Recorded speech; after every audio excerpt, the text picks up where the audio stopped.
Monster के इस episode में गॉडजिला के साथ किसी एक मॉन्स्टर के साथ कंपैरिजन नहीं करने वाला हूँ, बल्कि 3 मॉन्स्टर के साथ कंपैरिजन करूँगा। वह है रोडान, स्कलकार और बेहेमोथ। इनमें से कौन सा मॉन्स्टर गॉडजिला को हरा पाता है या नहीं, जानेंगे इस एपिसोड में।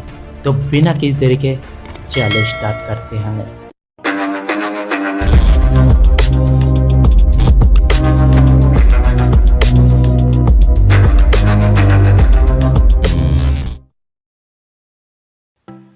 शो डाउन करने से पहले हम सभी मॉन्स्टर के पावर्स और एबिलिटीज के बारे में जानेंगे, फिर एक एक करके कंपैरिजन करेंगे। उसके बाद गॉडजिला के साथ सभी मॉन्स्टर को कंपैरिजन करेंगे। तो शुरुआत करते हैं रोडान से।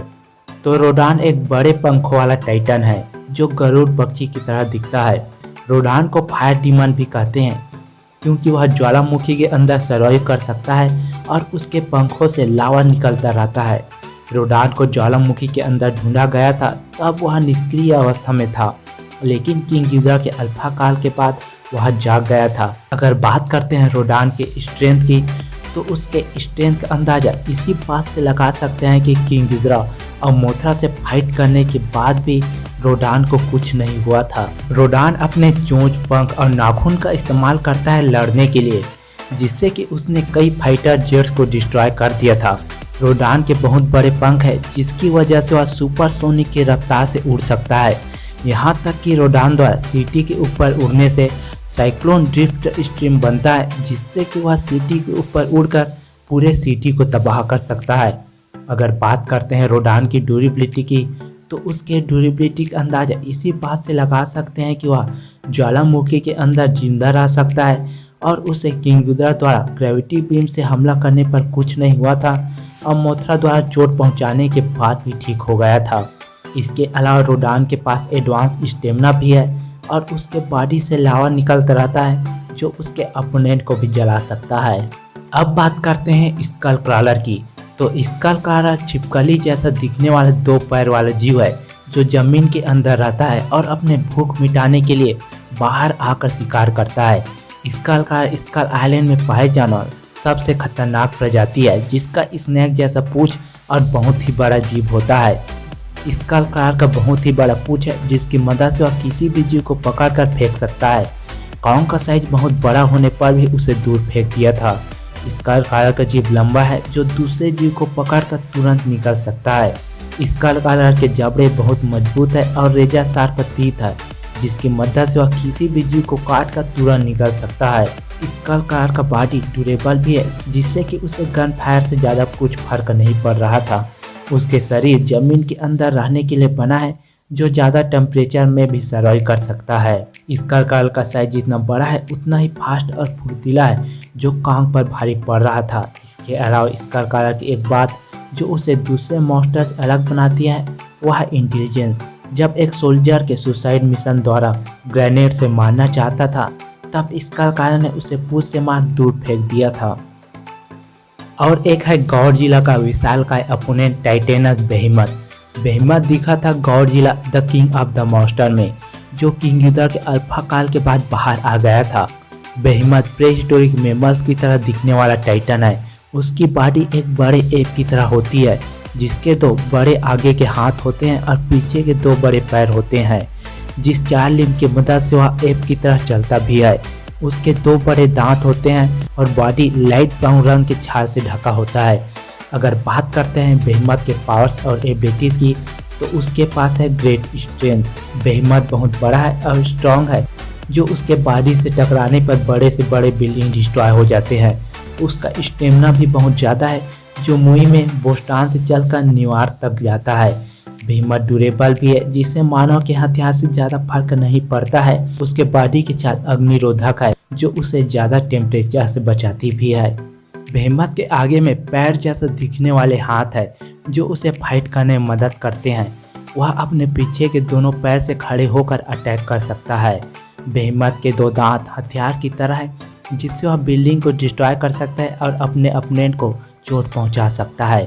ये थे गॉडजिला के 3 अपोनेंट, जिससे गॉडजिला फाइट करने वाला है। तब गॉडजिला कुछ पावर्स और एबिलिटीज के बारे में भी जान लेते हैं। तो यह गॉडजिला 3 मूवी में दिख चुका है, जिसके पास कई अनोखे एबिलिटीज है, जो लगभग 400 फीट बड़ा है, जिसने कई फौजियों को मौत के घाट उतारा है। यह गॉडजिला बहुत ज़्यादा ड्यूरेबल है, जिसे मानव के हथियार से कुछ भी फर्क नहीं पड़ता है। अगर इसे न्यूक्लियर बम से भी मारा जाता है तो इसे कुछ भी फर्क नहीं पड़ता, क्योंकि यह गॉडजिला न्यूक्लियर एनर्जी को एब्जॉर्ब कर सकता है, जिससे कि यह और भी शक्तिशाली हो जाता है। सभी गॉडजिला की तरह इस गॉडजिला के पास एटॉमिक ब्रेथ है, जिससे वह दूसरे मॉन्स्टर को मार सकता है।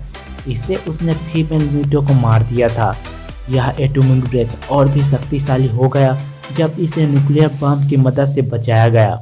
गॉडजिला का एटॉमिक ब्रेथ इतना शक्तिशाली है कि इसने अर्थ से हालो अर्थ तक छेद कर दिया था। गॉडजिला के पास एक और एनर्जी से रिलेटेड एबिलिटी है, जो गॉडजिला का डेंजरस एबिलिटी माना जाता है। गॉडजिला न्यूक्लियर पल्स को अपने बॉडी से चारों तरफ छोड़ता है, जिससे बच पाना मुश्किल है। इस एबिलिटी से गॉडजिला ने किंग गिडोरा का नामो निशान ही मिटा दिया था। तो ये थी सभी मॉन्स्टर की कुछ पावर्स और एबिलिटीज। अब करते हैं इनका कंपैरिजन। तो शुरुआत करते हैं रोडान वर्सेस गॉडजिला से। रोडान अपने चोंच, पंख और नाखून को हथियार की तरह इस्तेमाल करता है फाइट करने के लिए। तब उसे गॉडजिला से लड़ने के लिए उसके पास जाना पड़ेगा। तब गॉडजिला उसे दूर से एटॉमिक ब्रेथ का इस्तेमाल करके उसे शूट कर सकता है।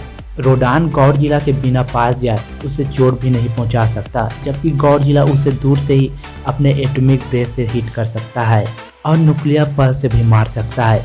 किंग गिडोरा ने रोडान को कुछ ही समय में हरा दिया था और मोथरा ने भी रोडान को हरा दिया था। तब गॉडजिला इन दोनों से बहुत शक्तिशाली है, तो हर रोडान को आराम से ही हरा देगा। अब बात करते हैं स्कलक्राल वर्सेस गॉडजिला की। तो गॉडजिला स्कलक्राल को आराम से हरा सकता है, क्योंकि कॉन्ग ने स्कलक्राल को तब हराया था जब वह 104 फीट बड़ा था, और गॉडजिला ने कॉन्ग को तब हराया था जब वह 355 फीट बड़ा था। यानी कि स्कलक्राल की स्ट्रेंथ और गॉडजिला की स्ट्रेंथ में जमीन आसमान का फर्क है। गॉडजिला 400 फीट बड़ा है, वहीं स्कल आइलैंड का स्कलक्राल 30 से 45 फीट ऊंचा और 90 से 100 फीट लंबा था। तब उसे गॉडजिला आराम से हरा देगा। तब उसे गॉडजिला के हराना कोई बड़ी बात नहीं है। अगर हम उस स्कलक्राल की बात करते हैं जो गॉडजिला वर्सेस कॉन्ग मूवी में दिखा था, तब यह स्कलक्राल 390 फीट लंबा था। फिर भी मेका गॉडजिला ने अपने प्रोटॉन स्ट्रीम से उसके 2 चित्रे कर दिए थे। इसी तरह गॉडजिला स्कलक्राल को अपने एटॉमिक ब्रेथ से आराम से मार सकता है। बेहिमत वर्सेस गॉडजिला। अगर तीनों मॉन्स्टर में गॉडजिला कोई कड़ी टक्कर दे सकता है तो है बेहिमत। बेहिमत अपने स्ट्रेंथ, विशालकाय शरीर और दांतों से गॉडजिला को डैमेज करने की क्षमता रखता है। हालांकि बेहिमत गॉडजिला के सामने झुक गया था। बेहिमत 355 फीट बड़ा है, जो गॉडजिला के मुकाबले थोड़ा छोटा है। बेहिमत गॉडजिला को कॉन्ग की तरह कड़ी टक्कर दे सकता है, लेकिन गॉडजिला अपने एटॉमिक ब्रेथ से बेहिमत को मार सकता है, क्योंकि बेहिमत उतना फुर्तीला नहीं है जितना कि कॉन्ग। तो इन दोनों में विजेता गॉडजिला ही होगा। गॉडजिला इन तीनों मॉन्स्टर को आराम से हरा सकता है, लेकिन तब क्या होगा अगर ये तीनों मॉन्स्टर गॉडजिला से एक साथ फाइट करे। गॉडजिला स्कलक्राल को आराम से मार देगा, वहीं रोडान और बेहिमत गॉडजिला पर भारी पड़ सकते हैं, तब तक कि वह अपने एटॉमिक ब्रेथ का इस्तेमाल न करे। अगर गॉडजिला बिना एटॉमिक ब्रेथ से फाइट करता है तो तीनों मॉन्स्टर गॉडजिला को हराने के दम रखते हैं, लेकिन गॉडजिला के पास एटॉमिक ब्रेथ और न्यूक्लियर पल्स है, जिससे कि वह तीनों मॉन्स्टर को मार सकता है। दोस्तों, आपको क्या लगता है कमेंट बॉक्स में जरूर बताएं, और अगर आप VR गेमिंग पर वीडियो देखना चाहते हैं तो मेरे दूसरे चैनल को सब्सक्राइब कर सकते हैं।